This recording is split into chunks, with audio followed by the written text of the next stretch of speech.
Good morning and welcome to today's Library Adventures Live. We've got another fantastic one for you today. And my name is Jude. You might have met me before because I have been on some of the Library Adventures Live because I absolutely love doing them.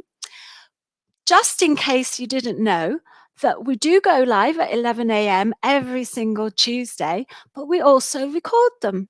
So if you do miss any of the adventures, you can catch up with them here. I'll just get the banner up for you. You can go to kirkleyslibraries.co.uk and you can see all our wonderful library adventures there. Now, whether you're into beatboxing, rap or rhyme, magic, football, or dancing llamas, space, or all sorts of different types of adventures, I'm sure you'll find something there that you can enjoy. And if you don't see anything you enjoy there, send us a message. I'll get our email address up. You can send us a message at lal@kirkleys.gov.uk and tell us what you'd like to see as well, because we can always try and put it on our list, can't we? So let's just pop back into there. Now, yes, so you can catch up at them at the website that I showed you there. Plus, you can find out what's going on in our libraries too, what's happening with our very slow opening with the libraries. You might have missed last week's Leslie Parr. She was great, and what an adventure we went on.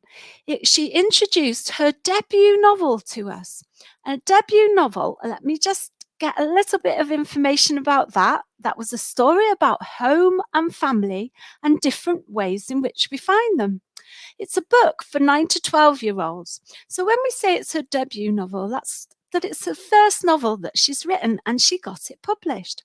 It's called The Valley of Lost Secrets, and it's about evacuees in World War II who were sent from Islington, which is in London, our big capital city, all the way to a place in South Wales.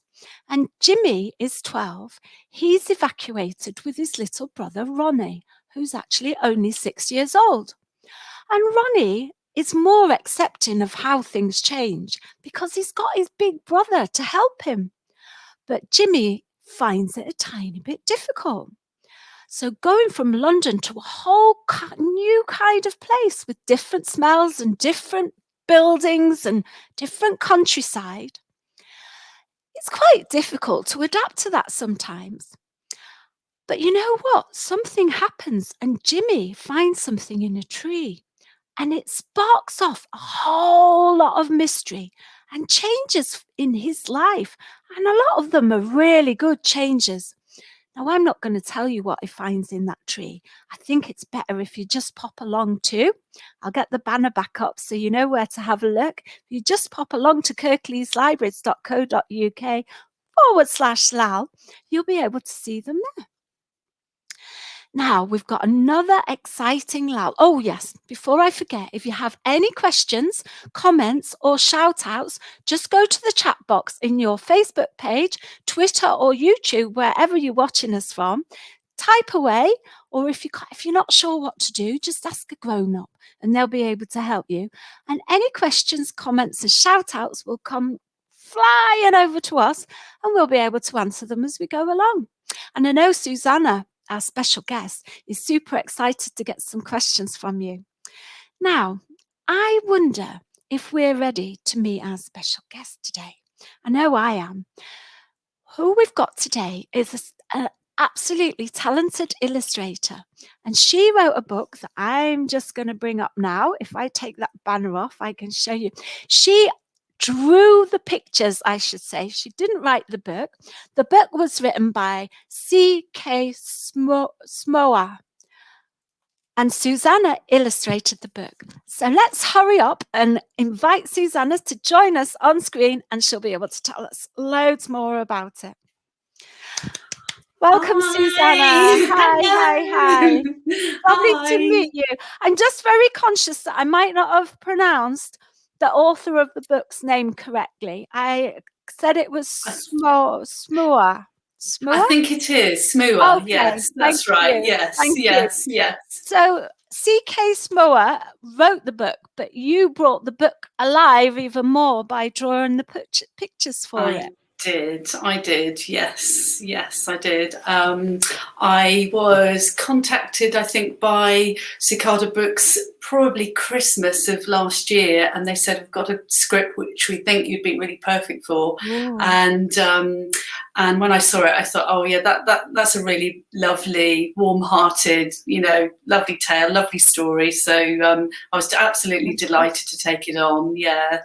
And the book is called The Problem with Pierre, isn't it? And it is, yeah. get to know who Pierre is. There might be a bit of a clue on the book cover who Pierre is. But we also get to meet some amazing characters. One person's called Alan and one's called Bertram. That's right. And then Pierre. Yeah. Wonderful. Yeah. So are you going to do, well, I could ask you hundreds of questions right now. I guess one of the main things is that you're what's called an illustrator, aren't you? So there may be I am, yes. There may be some people, especially younger people watching this, whom that's kind of like quite a large word, isn't it? And how would you describe what an illustrator is? Oh gosh, so an illustrator is somebody who draws pictures, somebody who can imagine other worlds. An illustrator, yeah, I think that's it really. Somebody who just really absolutely loves drawing and escaping as well to an imaginary world, really. Yeah. And maybe, do you feel like you try on different hats when you're in those other worlds, that you while you're drawing, maybe like we'll see Bertram and Alan and even Pierre, you go, oh, I wonder what it'd be like to sneak into a window like Pierre does when he sees an Absolutely. It's the ultimate escapist job, I think, Jude, really. So I kind of like, it allows you kind of to to disappear into something really, magical, or not always. Sometimes stories obviously can be dark as well, but it allows you to kind of completely engulf yourself in another world, really. So and I'm actually a sort of picture book maker as well, so I do also write picture books as well. So so but I sort of do both jobs. So I illustrate and I write. So it's really nice to have both those skills. Do you want to, I didn't suggest that we'd be talking about your book that I think sounds so wonderful, and again the drawings and the pictures in it look beautiful, and that's called The Lady Who Lived in a Car. Yes, so The Lady Who Lived in a Car, I did that actually not long after I left art college, and and it's funny actually because it's got a similar parallel, I think, with The Problem with Pierre, and that it is very much kind of story based on empathy and difference. So I've only kind of really just realised actually that the two stories are actually in some ways quite similar to each other. But yes, The Lady Who Lived in a Car was based on a true story about a lady who did actually live in her car in sort of not far from where I was living at the time. It's like to live in a car like she did, and where does she go shopping, and how does she brush her teeth, and where does she like that? So the kind of the questions as well that children would ask. So where did she go to the toilet?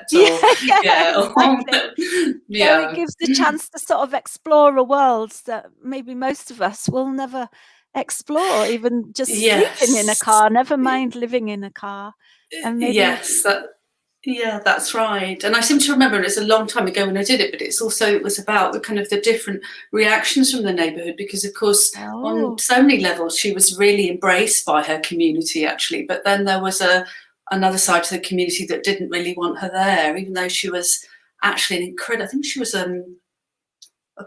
she was a musician, some kind of musician now when I look back on it. It was quite a long time ago, but she was a very, very, very clever person actually, and but quite unfortunate actually that people felt so divided really. Again, it's a story about empathy, it's a story about bringing people together really. And also I guess by just because there's somebody who's living in her car like she was in real life, it's important to know there's often another story there, isn't there? Or another part to that Yes. person, rather than just somebody who lives in a car. She actually was a very, Yes, very a good real person. musician. Yeah, Yeah. yeah. So Yes, absolutely. Yes. wonderful. Yeah, she was classical. Except from memory, I seem to remember she was classical musician, really, and very, very, Wow. very, very, very clever lady. Yeah, yeah. Yeah. Wow. Sadly, no Mm, longer with us. I think she died a few years ago now. okay. But yeah, Yeah. she's yeah. But What a lovely idea, though, for the picture book. And as I say, the drawings on the front are very vibrant and very yeah, engaging, just like this one, to be fair. So yeah.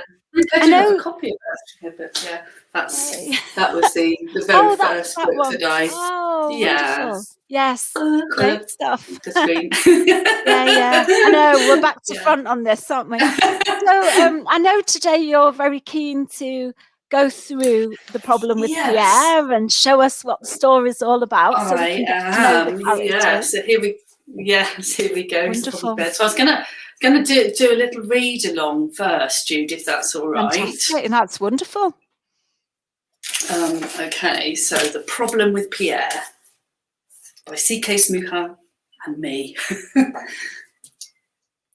Okay, just make sure that you can see. There it is. Okay.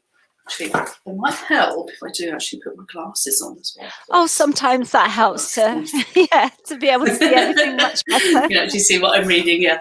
Okay, so here we go. Bertram and Alan were next door neighbours. They were also great friends.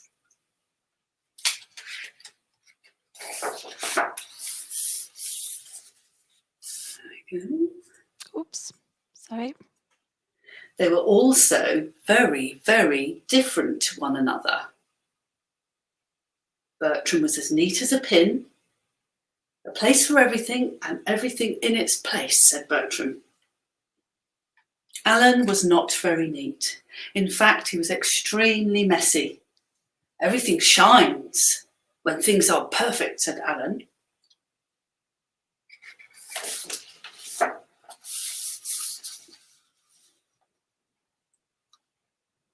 Bertram loved his house, but he couldn't shake the feeling that something was missing.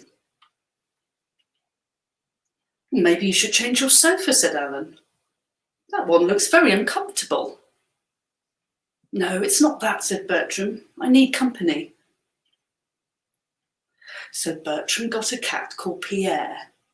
Pierre was a fine cat with marble blue eyes and a haughty air. He's perfect for me, thought Bertram.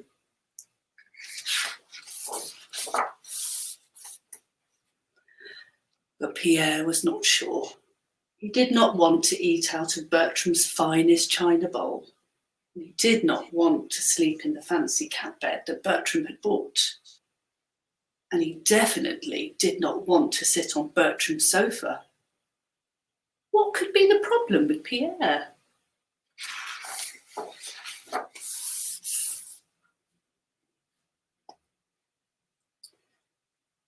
Pierre preferred Alan's house.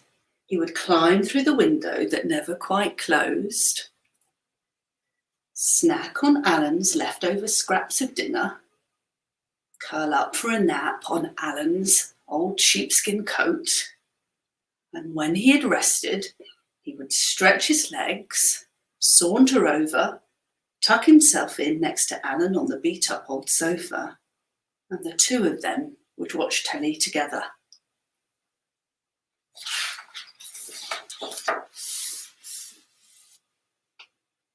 Bertram was not happy. Alan did not like to see his friend upset. Why don't you borrow my sheepskin coat, he said. So Bertram put the sheepskin coat on the floor and Pierre curled up and promptly fell asleep. But Pierre still wouldn't touch a morsel of food. He likes finding his own food to eat, said Alan. You can borrow my bowl.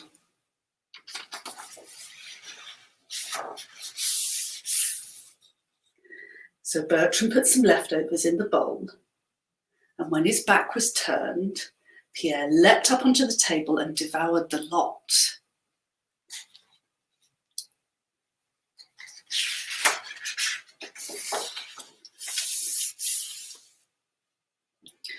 And so Pierre ate and slept at Bertram's house, and in the evenings he would trot over to Alan's house, curl up on the sofa and watch the telly.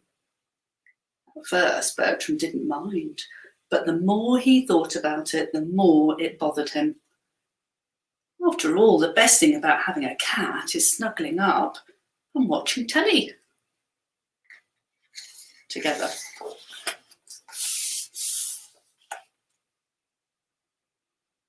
"Why don't you borrow my sofa?" said Alan. "Are you sure?" asked Bertram. "Absolutely," said Alan. So Bertram got rid of his uncomfortable sofa and put Alan's beat-up old sofa in its place.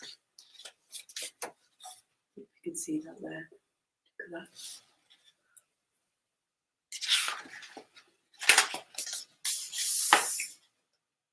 He took a seat. "Oh, this is really quite comfortable," he thought. Pierre hopped straight into his lap and purred. At last, Pierre was happy, and so was Bertram. Almost. Something was niggling him. Alan's living room just didn't feel quite right without the sofa.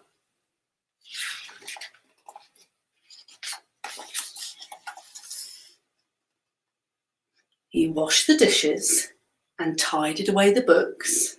He folded his clothes and put them neatly in the cupboard. But the room still felt wrong. It felt empty and sad. Alan felt a little sad too.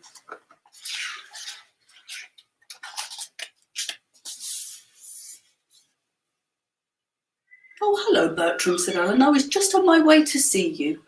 I was wondering whether it might be possible to watch telly with you and Pierre occasionally." "I have a better idea," said Bertram. So here we are. See them knocking down the wall.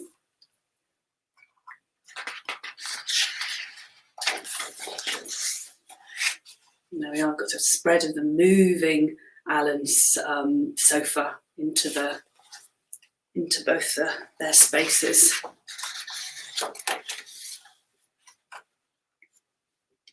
"That was a really good idea, Bertram," said Alan.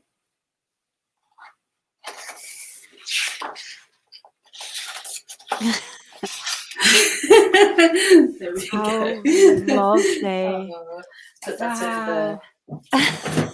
Yeah, it's a very, very warm story. Oops, I've just lost one of my ear plugs. It's a lovely warm story, isn't it? Isn't it just? Yeah. And I was going to just ask you a couple of questions about the characters in the book, if that's okay. Because yes, you know, if you only had like 3 words which you'd use to describe Alan, I'll pop that question up on there so everyone can see it. Now, Alan's the character with masses of orangey ginger hair and a lovely big beard. So if you only had 3 words to describe him to somebody who was really interested in the book, what 3 words would you use to describe Alan?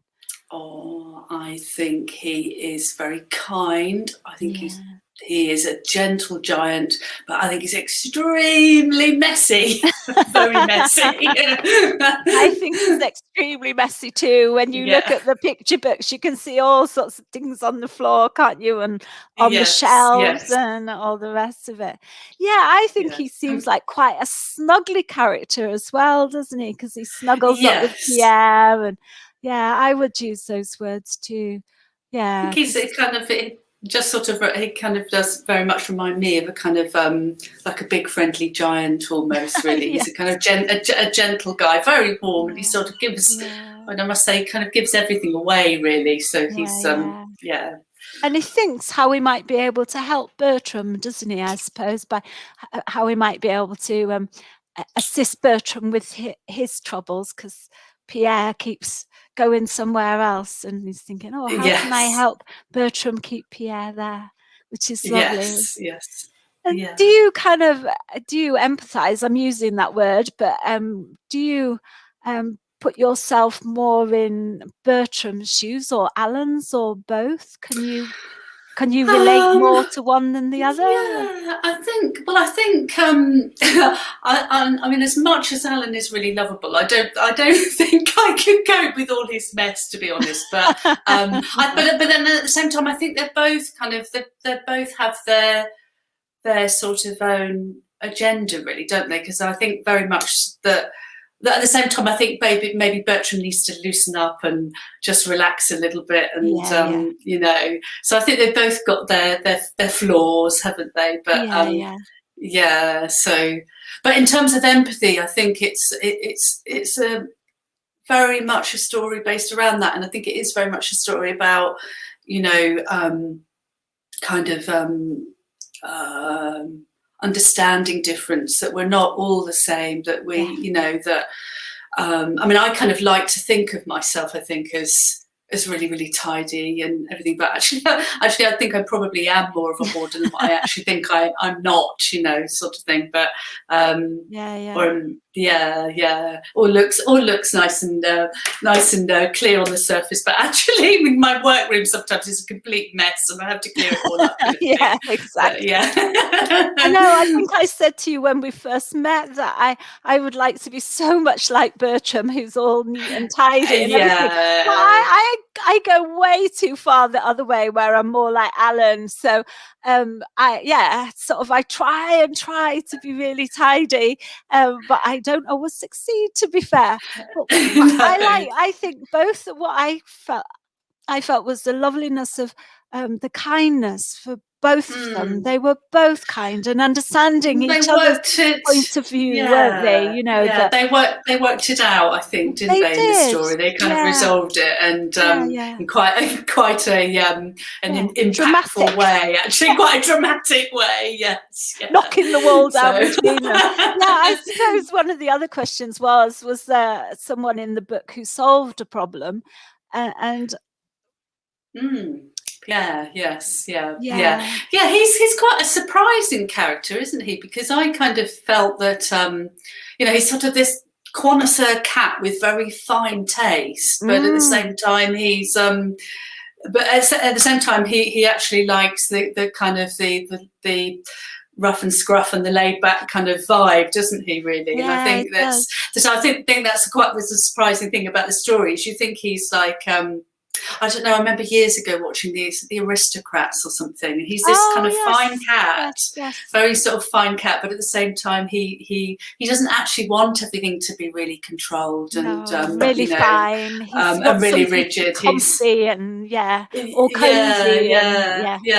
So it's quite, I think that's quite nice and it's quite nice in stories when things subvert like that. They're not it's not always, you're not always expecting what you think is that character is going to be, really. So it was a joy. I'm sorry.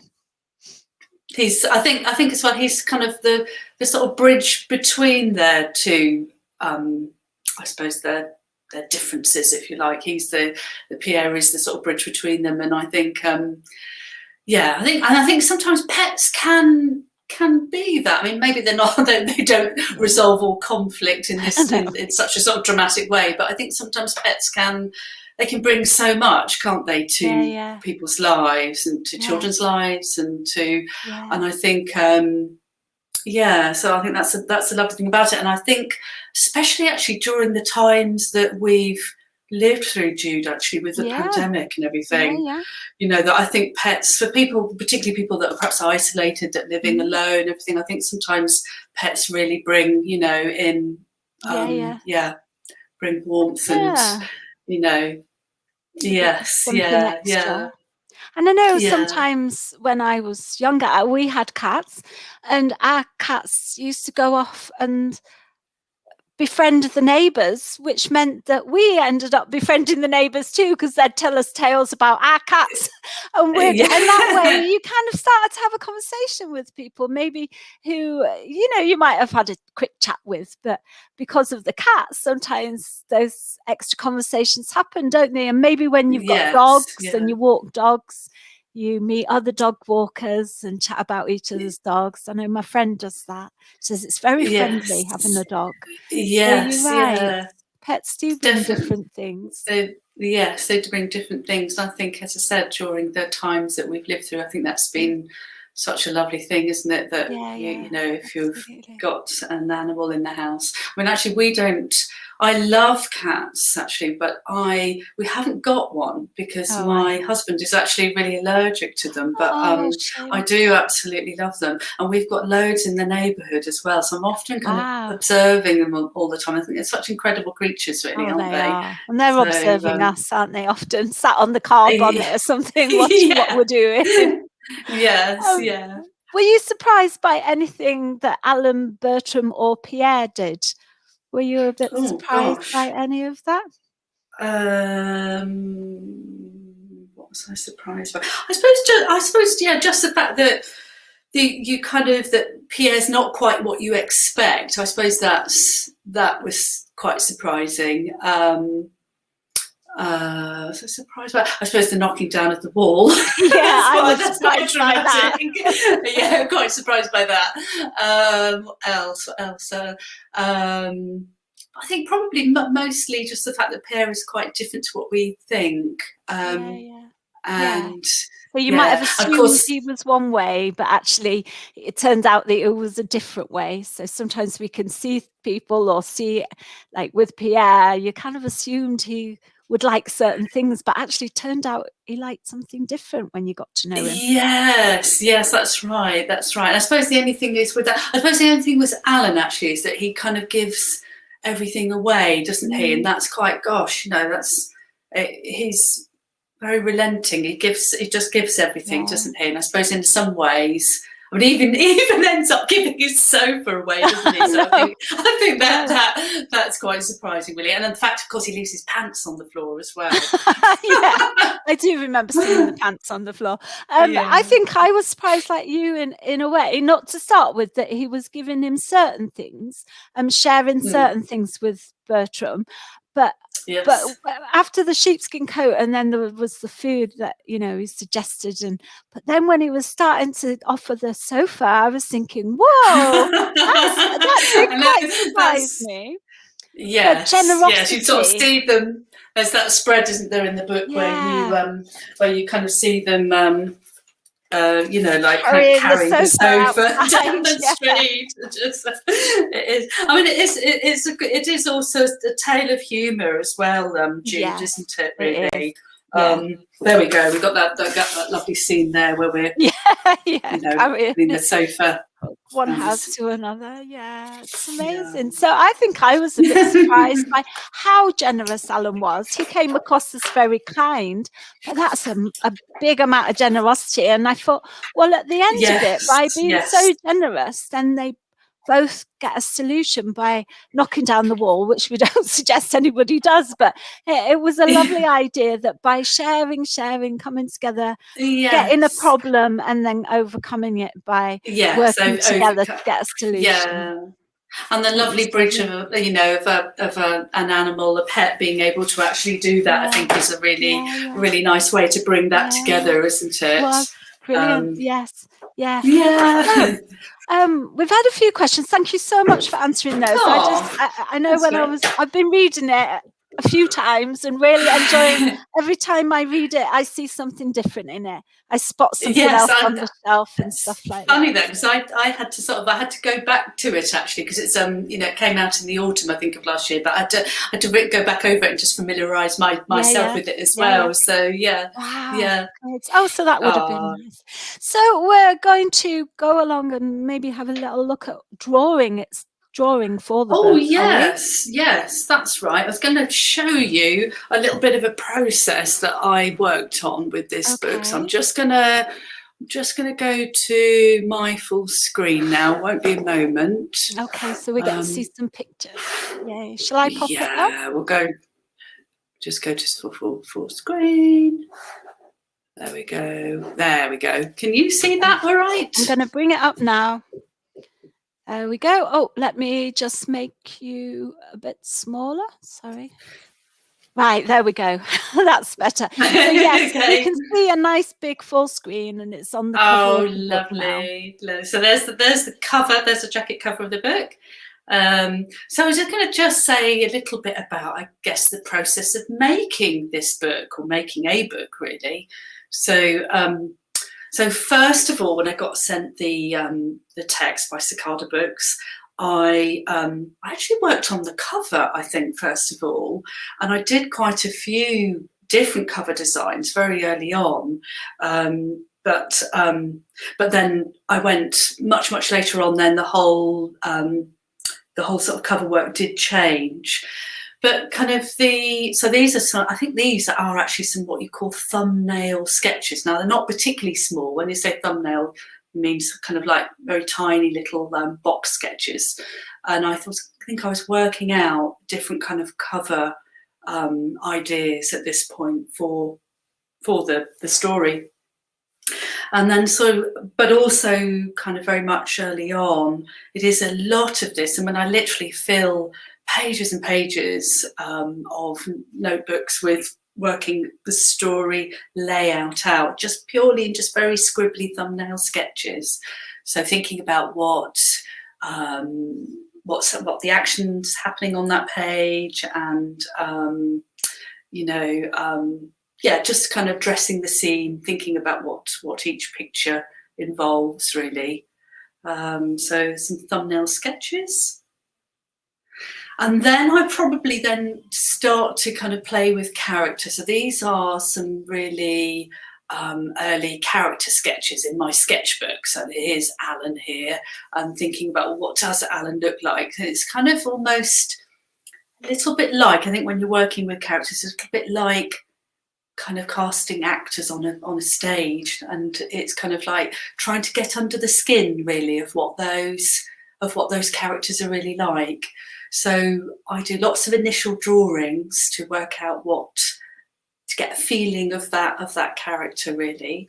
So these are some early ones of early development sketches of Alan. And I don't really know what gave me the idea to give him red hair. I just wanted somebody that was quite striking, not too sort of I suppose down and out looking, but somebody that had quite striking feature to him, really. So, and then here's some little sketches of Bertram. So neat as a pin and very tidy. Yeah, so I think I've got some more up there. So here we are, he sat on his sofa, just getting a feeling of characters moving, sitting, bending down, what they're wearing, that sort of thing. And then there's some very, very quick sketches, very early quick sketches of Pierre. So there's a lot of consideration, really, when you're making a book in terms of what characters how those characters are going to appear on the page. What do they look like? What I didn't know what kind of, at first I wasn't quite sure what colour Pierre was going to be, and I experimented with all different palettes. So to kind of, and I thought he is quite striking, and he's quite kind of he's quite a kind of a posh cat, so to speak. So these are some early drawings of Pierre. And there's one of him leaning up at the table there into the bowl. And then I also did a little bit of drawing in my sketchbook from life, actually. I don't always do this, but sometimes I think when you're working with figures, to get a position right. So actually this was my husband Paul, actually, and he was, I sort of said, oh, could you just do Alan holding his coat for me a moment? And I sort of get him set up in position.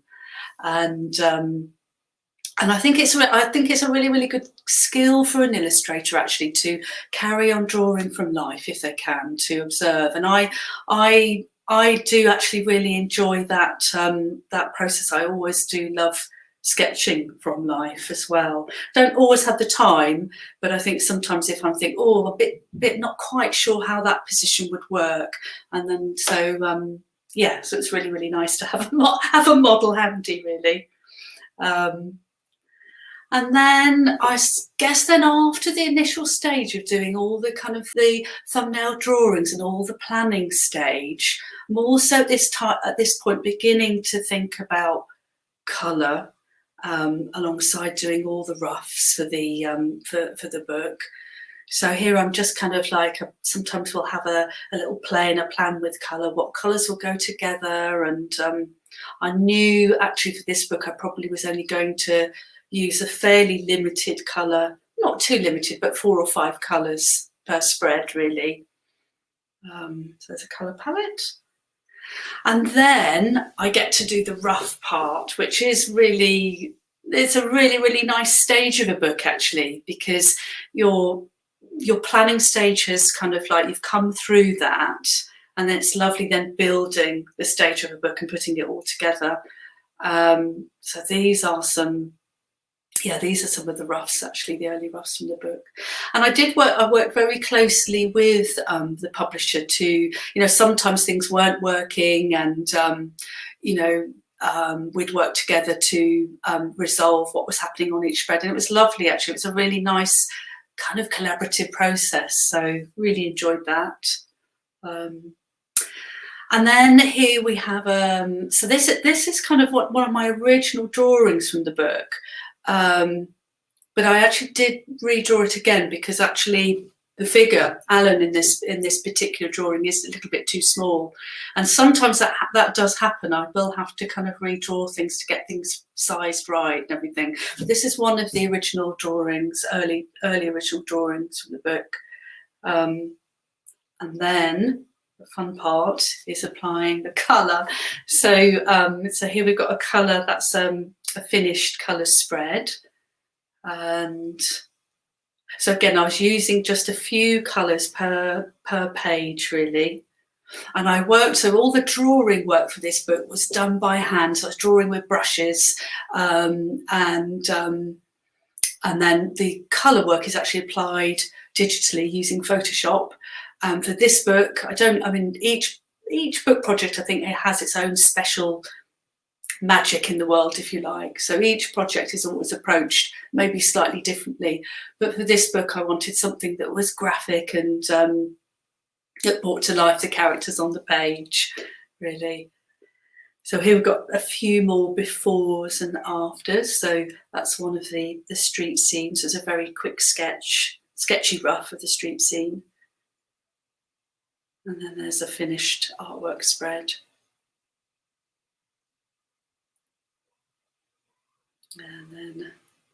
And then when it came to the cover, I did so many drawings, actually, early on. And I remember my editor at Cicada Books said to me, I really like that drawing. Now, that would make a really, really good cover. And because I'd already done quite a few different cover designs. And so with a little bit of tweaking here and there, it did change from this, actually. We don't see all of the town, the city in the background. But then we decided upon this as a cover design. And so then it moved to that. And there we go. Oh, thank you. That's lovely. Seeing the process of illustrating the book, but also there seemed to be quite a lot of ideas in there that would, if anybody watching was wanting to have a go at drawing, particularly like the life drawing from life, that might be a banana, or you might have a pet or a hamster or a cat, or maybe your front door or a plant. Or that's a really nice thing that we can all have a go at, isn't it? Drawing from life as well, to get those skills. It's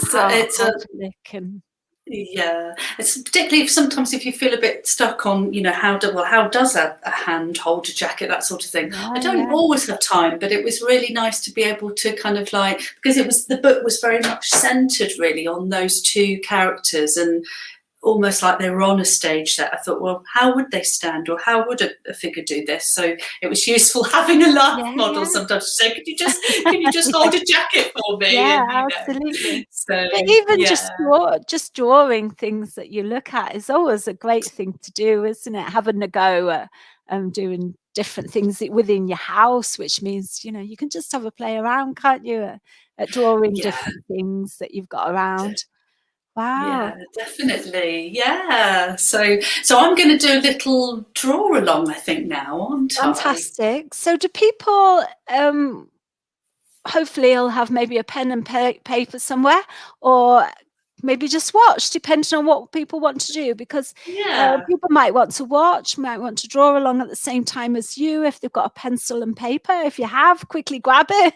But you can Yeah. also watch it back. So this is another thing you could do another day if you wanted to. Maybe you've got a bit of time, or you're just wondering what to do on that Sunday afternoon, and maybe you could have a look at it then as well. So yeah, great. I'm going to make you a bit bigger, and Oh, then lovely. people will be Thank you, able to Jude. see you. Yeah, brilliant. Thank you very much. So I'm going to draw with my brushes today. I did think about this Oh, before doing the Libraries Adventures Live. I thought I draw with the marker pen. I might draw with my brushes. So I'm going to have a go with my brushes. And it'll probably be very sketchy and rough, but there we go. But whatever you've got, if there is anybody that's joining us today, whatever you brought with you is absolutely fine. If you've got markers or pens or pencils or whatever, just join in, and yeah, we'll go from there. So I'm going to have a go at doing Alan on my piece of paper here.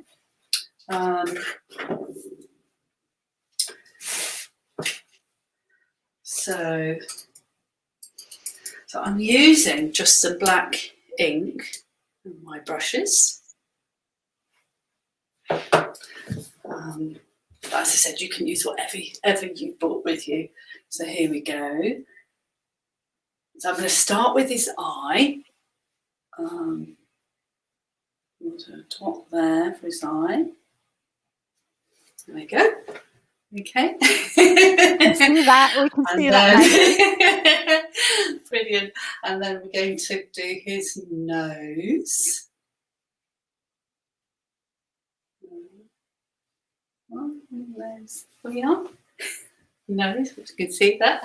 Yeah, we can. And then we can do his. Let's see what next. So then he's got this big burly beard, hasn't he? This nice smiley face. So let's put in his. Do his mouth there. Big smiley mouth. There we are. You might want to put in a few teeth, like that, just there. Okay. And then I'm just going to do this very roughly. I mean, it's kind of what we call a. If I was doing this as live art, it might take me sometimes on my page. I might do 2 or 3 of them before I've got one that I think, oh, that's the one that I want to use. Oh, sometimes, yeah. So there we go. So we'll do his big beard. I think I left my nail on. I do apologise. There we got this big beard there. There we go. Oh, and we mustn't forget his eyebrow as well. I've forgotten the eyebrow. Now, eyebrows can say so much, really, can't they, about a person? So if we go like that, we can look surprised or happy. If we go like that, we can look a bit grumpy and cross. So he's looking quite happy in this picture. So I'm just going to do a slightly, there we are, eyebrow there. And then, of course, he's got all this glorious, messy, lovely hair.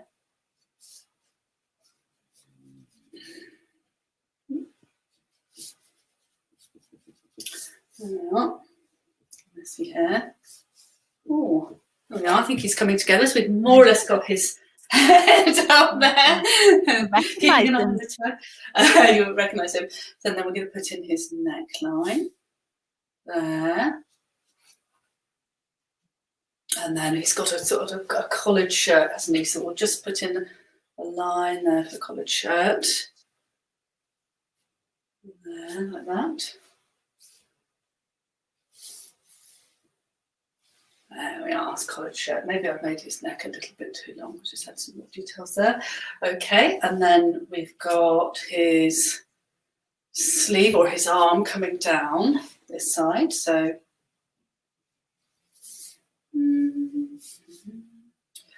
there we go, that's it. There's his arm, top of his arm, and then we're going to have his lower arm coming down there. Don't forget the sort of fingers and thumbs. There we go. Coming along. Now he's got quite a round belly, so we'll just put in his belly. Ooh, that's it. There we go. In we get. That's it. And then he's got some buttons on his shirt, so I'm just going to add those little buttons. There we go. Little buttons in there, like that. Now, what else do we need? So we've got his arm, which is coming out and he's holding his mug of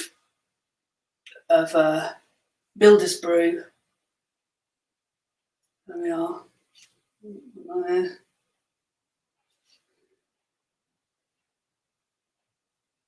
That's it.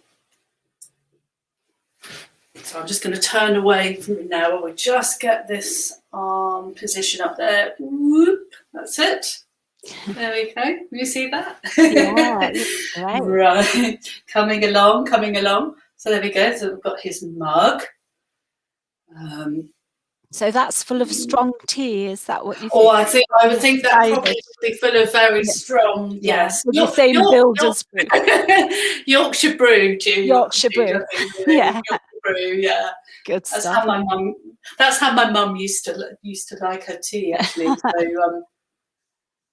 So we put that on in there. So there's his mug, and of course we're going to have to put his fingers holding on to his mug. So I'm just going to do those. 1, 2 fingers and thumbs, rather.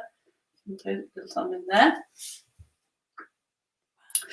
Nearly there. That's it.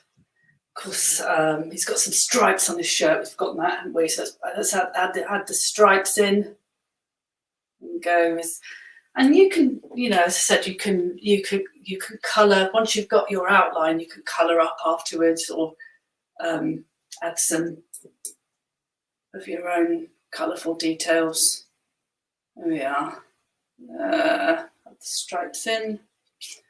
Boop. That's it. Wow. And there we are. There we go. It's drawing quite quickly. Of course, he's got a few little hairs on his arms. We'll just add the hairs in there. There we go. And now we're going to do his trousers. So I'm going to take a bigger brush. I've got a bigger, fatter brush here.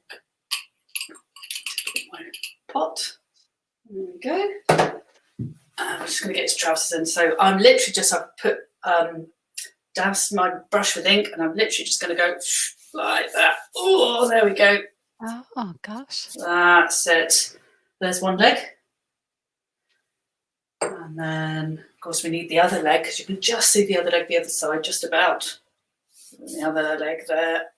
Oh, it's coming together now. That's it. And then what we're missing? We're missing some feet. Now, he's always shoeless. He likes to be without his shoes. Yeah. So I'm just going to add in his feet. Whoop. And I have to sometimes think, well, which side does the big toe go? Oh. Sometimes I think, left and right, sort of thing. But there we go. We've got some big toe. 1, 2, 3, 4, 5. Okay, and then we put his foot on the other side. We move over here. There we go. A few little doinky hairs on his feet. And of course, we've got the steam, haven't we, out of the mug. There we go. And I think that is probably Yay. It really is. I mean, you can even add some details if we want to. We can add, we could put his bit of the rug line that he's standing on. Oh, so if somebody draws the character, they can put things in the room as well, can't they? I guess around his feet, or is there any objects that might be on the floor and things like that? Yes. You can furnish an Alan type of room and get up with all his stuff around him. Bits and pieces. So. Yeah, empty cereal bowl. His rug. Carry on playing with that. Lovely. Yeah, so I hope everyone can see all that.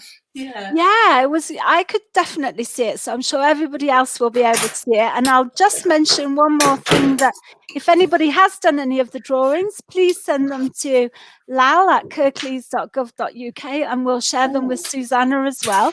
And if you're happy, we could put them on our website. Yes. And then I think that's your challenge too, isn't it? I have set a challenge. I don't think because we've really come close to running out of time, but I have set a challenge. Okay. We're still all right for time. So I set a challenge, and I've you probably will be able to you'll be able to get this from the Kirklees Library site. And I've done they're 2 rooms, but I've completely cleared them, so they've got nothing in them whatsoever, apart from you can see the windows.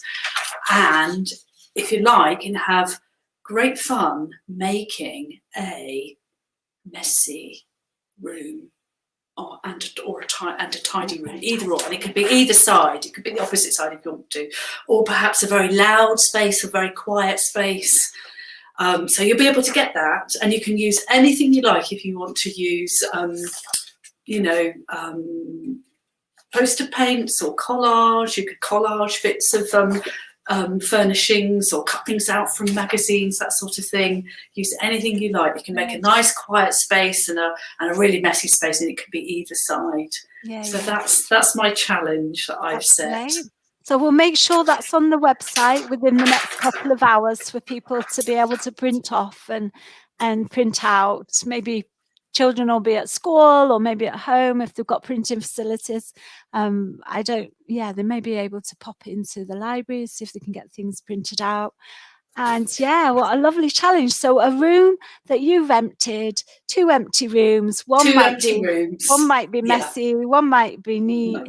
You could do one or the other, or you could create your own type of room. It might be Pierre's room. You might want to make a room for Pierre, with all of the things that Pierre loves, or maybe you've got a dog and things for the dog. I'd love to see those. That would be lovely. Yeah, wonderful. Really lovely. Yeah. So if anybody, you can go to the website kirkleeslibraries.co.uk/Lal, and you can print them off there. And if anybody does do any of the drawings, then just send them in to us at lal@kirklees.gov.uk, or alternatively, if you want to put them on social media, you can just do #LAL.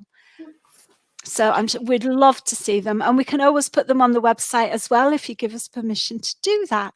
So now I know we've got a couple of questions before we end, so I will just grab those.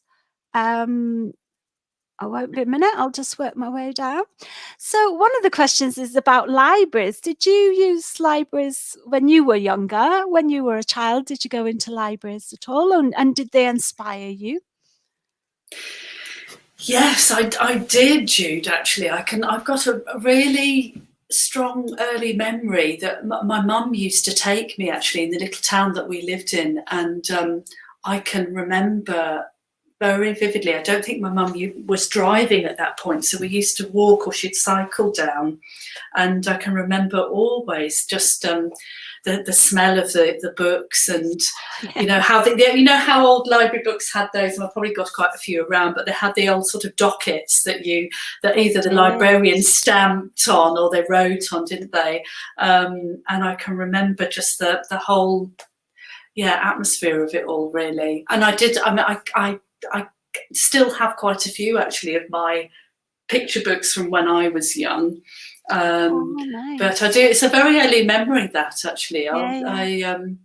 Yeah. So my mum always was good in that way. Actually, she always did take me to the library, which was lovely. Fantastic. You So know, yeah, so could see lots of different yeah. types of books and lots of different characters in books and things, can't you? When you've got Yes, this big yes. choice and decide which ones you fancy looking at and which you don't. Yes, and I can remember Oh, some of the early books that I think there was a lovely book about adoption, which was it was illustrated by Shirley Hughes, but I can't oh, remember who the writer was. And I yeah. always remember it, and I love Shirley Hughes's illustrations because they're so warm and, Mm, so beautifully drawn as yeah, well. they But are. I can Yeah. just have little memories like that I remember. Okay. Wow. Yeah. And have you always wanted to be an illustrator? Is that something that you've always wanted to do? I think when I was younger, I was as I sort of grew up, I was a bit of a dreamy child actually, but I always had my head in a book, and I did like drawing. I don't know whether I thought early on if I was any good at it, but I do have a memory of one of the first time I remember my mum and dad got it framed, but I can remember when I was probably in reception, I can remember doing a painting out of the school window, and it was one of those kind of old-fashioned Victorian primary schools where the windows are really high and the children are really tiny. And I can remember looking up out of the windows at the sun coming out of the clouds, and I painted a picture of it. But so I probably did enjoy it but I think you get to that stage as a child, don't you, where you think, well, I don't know if I'm really actually any good at this. You get conscious about drawing, I think, really, as you get a bit older. But then as I got to sort of doing GCSEs and things like that, I think art was my thing then. I was always doing art, and I think, I think I kept at it, Jude, and stuck at it, and I loved it really. Absolutely, I had a lovely art school teacher as well, really lovely art school teacher. So And so I guess for one of the things you're saying about that, I'm not sure whether you're any good at it. I guess the thing is to just have joy in it as well, and just keep drawing and learning and trying different things and looking at different people who draw and illustrate, and in your favorite picture books, and how do they draw things, and what colours do I like, and things like that. Yeah, and I'd always sort of encourage that, because I think when children are really little, they're kind of natural artists, and then there becomes that conscious stage of kind of think, oh, I don't know if I can draw, but actually we can all draw. We can all express something in some way, can't we? Yeah, we just draw in different ways, don't we? We draw in different ways. Yeah, definitely. Yeah. Sorry, we are actually running out of time now. I thought we might be. So what I'm going to do is just say I absolutely adore this book. I could keep looking at it and looking at it. Yeah. I love the characters in it and the friendship, the difference in the friendship that they have as well, and the care and concern they have for each other and for Pierre, and how Pierre becomes part of the story. It's adorable, and your illustrations just really bring it alive, I think.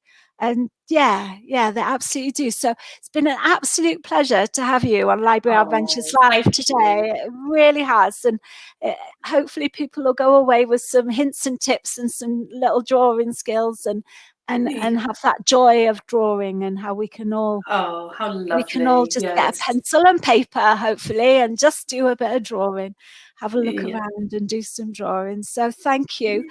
I have just got to talk about what's going on next week, because as always, we've got Library Adventures Live next Tuesday as well. What I haven't asked you actually, Suzanna, do you have any other books coming out quite soon, or are you just working on your own things? Or at the moment, I am actually working on quite a few stories. One of them's nearly ready to go out for submission now, but I'm and I love the whole process. I love writing, and but yes, I've got a few things simmering on the go, and one of them's just about to go really. So I'll just get that up so people can follow you on Instagram at Suzanna Hubbard. So if people do want to yeah. keep up with what you're doing, they can go there or go to your website as well. Obviously, there's some beautiful sketches and things like that on your website. I know you've got sketchbooks on there too. So thank you, Jude. No, thank you. And maybe when thank you so much. Thank you for having me on. It's been a real pleasure, and I've really enjoyed sharing it with you. Being part of it. Good stuff. Right, so we'll just quickly say next week we have acclaimed author Eve Ainsworth, who will be talking about Lost and Magpie, which is her book, and how to write about things that matter to you. It's most suitable for children over 9 years old, but hopefully we shall see you there 11 o'clock. Next Tuesday, we've got Eve Ainsworth. If you want to know more, just go to the library website and have a look at all the LALs and have a look at next week's LAL because there's some information there. Hopefully, we'll get some drawings from today into us. We'll send them across to Suzanna. And that's it, I think. I think all there is for us to do is say bye. Bye and see you soon.